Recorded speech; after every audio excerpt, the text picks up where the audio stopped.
Pendant la crise sanitaire, bien, Gérondif a mené trois gros projets. Je vais vous présenter deux pour lesquels on a des résultats et le troisième qui est en cours.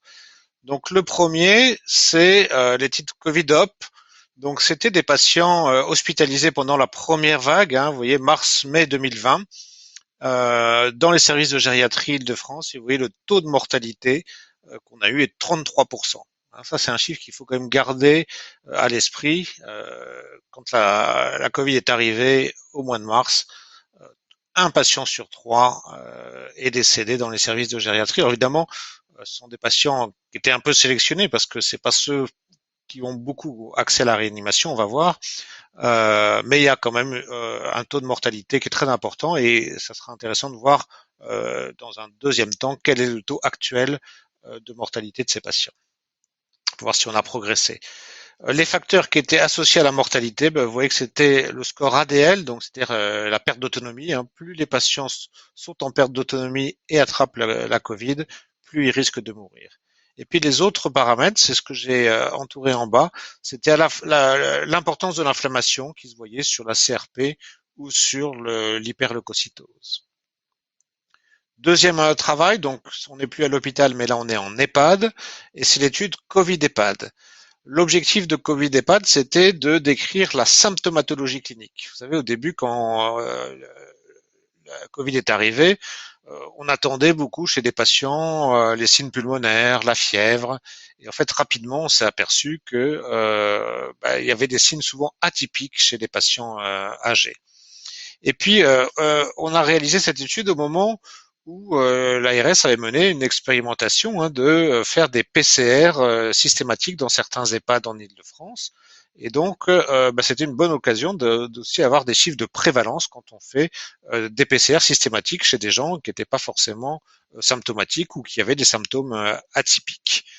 Donc, tous ces recueils ont été menés à la fois chez des résidents, mais aussi chez des soignants qui ont rempli pendant 14 jours, tous les jours, est-ce que j'ai un symptôme, quel est mon symptôme, et qui donc ça fait plein de données qu'on a pu récupérer sur les symptômes à la fois des patients, des résidents ou des soignants. Alors, les premiers résultats, vous voyez qu'on a 800 résidents, un âge moyen de 85 ans. Là, c'est pas des chiffres novateurs, hein, il y a plus de femmes que d'hommes. Le GIR moyen est à 2,4. Il y a essentiellement des patients qui sont GIR 1,2. Et quand on regarde le premier résultat, quand on fait des PCR systématiques chez les résidents d'EHPAD, vous voyez qu'on est tombé sur 20% de prévalence de diagnostic positif chez les patients en EHPAD. Alors, comment sont gérés ces patients qui ont une PCR positive? Vous voyez que c'est probablement différent de ce qu'on voit à l'hôpital. À l'hôpital, on isole très fréquemment les gens dans des secteurs Covid. Là, vous voyez que seulement 8% ont été isolés vraiment dans des secteurs dédiés. Sinon, ça passait 90% des cas. Les malades étaient, il n'y avait pas de secteur dédié. Il y avait des fois, bien sûr, un isolement, mais pas de secteur dédié. Le résultat principal, donc, ce sont les symptômes. Et vous voyez que ce qui est normal, hein, les patients, les résidents en bleu sont les patients PCR positifs. Ils ont beaucoup plus de symptômes que ceux qui étaient PCR négatifs, qui ont, eux, beaucoup moins de symptômes. Ce qui est intéressant, c'est de voir quels sont les symptômes. Et vous voyez que le principal, c'est l'asthénie. Le deuxième, c'est la perte d'appétit. Et vous voyez que quand on regarde les signes classiques, pulmonaires, l'essoufflement, la toux, la détresse respiratoire, la fièvre, c'est pas les principaux. Les principaux, on est sur vraiment l'asthénie, la perte d'appétit, les troubles du comportement. Donc il faut, et ça on a appris, à bien connaître ces signes un peu atypiques. Et vous voyez que des signes comme agueusie, anosmie, chez nos patients âgés, quand les troubles du comportement, peut-être qu'ils existent, mais en tout cas on n'est pas capable de les objectiver. Les patients avec une PCR positive ont souvent plusieurs symptômes. Vous voyez que la grande majorité des gens avaient au moins 3 symptômes, voire 4, 5, 6, 7, 8, 9. Donc il n'y a pas seulement un seul symptôme associé. Les patients avec des PCR positives, j'ai entouré, sont fréquemment, soit il y a plus de déambulants quand on a une PCR positive que négative, ou alors à l'inverse, il y a plus de patients fatigués qui deviennent grabataires avec PCR positif que PCR négatif. Donc des patients plus complexes, soit plus souvent déambulants, soit au contraire plus sévères et grabataires. Enfin, les événements. Alors cette plaque est très intéressante, hein. Vous voyez que alors on a les événements à J14, hein. Souvent dans les articles, on a des événements à J30, donc il faudrait multiplier par deux. Mais vous voyez que les taux de décès des patients en PCR en jaune sont beaucoup plus importants que les patients qui n'avaient pas la Covid, plus de 2 fois plus important. Mais ce qu'on voit, c'est le nombre de patients envoyés en réanimation, zéro. Hein, donc on voit bien que ces patients en EHPAD n'ont pas été envoyés en réanimation, mais qu'ils soient PCR plus ou PCR moins. Hein, c'est vraiment, c'est pas une spécificité de la Covid, hein, c'est vraiment que notre population de résidents en EHPAD va très rarement en réanimation. Vous voyez qu'ils sont assez peu hospitalisés. Pas de différence d'ailleurs entre les PCR moins et les PCR plus. Donc il y a beaucoup de patients qui sont gérés sur place en EHPAD et donc ça remet en la question de il faut des moyens dans les EHPAD puisqu'on a des patients très sévères qui sont en fait gérés sur place.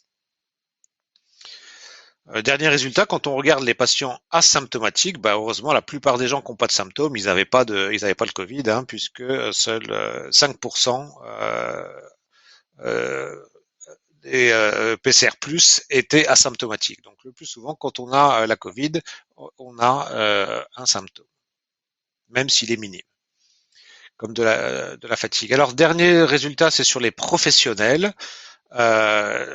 Résultat très intéressant, quand on fait des PCR systématiques aux professionnels, ben, vous voyez que chez des gens asymptomatiques, dans 5% des cas, on tombe sur une PCR qui était positive. Alors asymptomatique, presque, hein, puisque 90% sont asymptomatiques. Il y avait quand même 9% des gens qui présentaient quelques symptômes. Et quand on regarde ces symptômes, vous voyez qu'ils sont complètement différents de ceux qu'on voyait chez les personnes plus âgées, puisque là, c'est l'anosmie, la gueusie et toujours l'asthénie qui reviennent comme symptômes principaux. Donc vraiment des caractéristiques différentes chez ces professionnels d'âge moyen de 58 ans.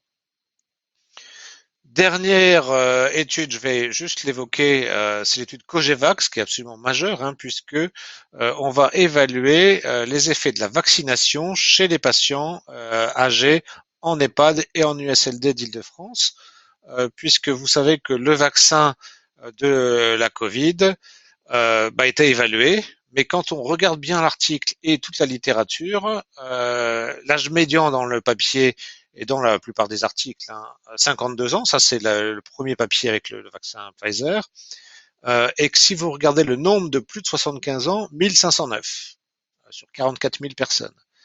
Et en plus, ce sont 1509, 75 ans, ils ont peu de comorbidités, et si on regarde bien dans l'article, il n'y a aucun qui est bien sûr en USLD ou en EHPAD. Donc finalement, on n'a aucune donnée scientifique chez ces patients-là.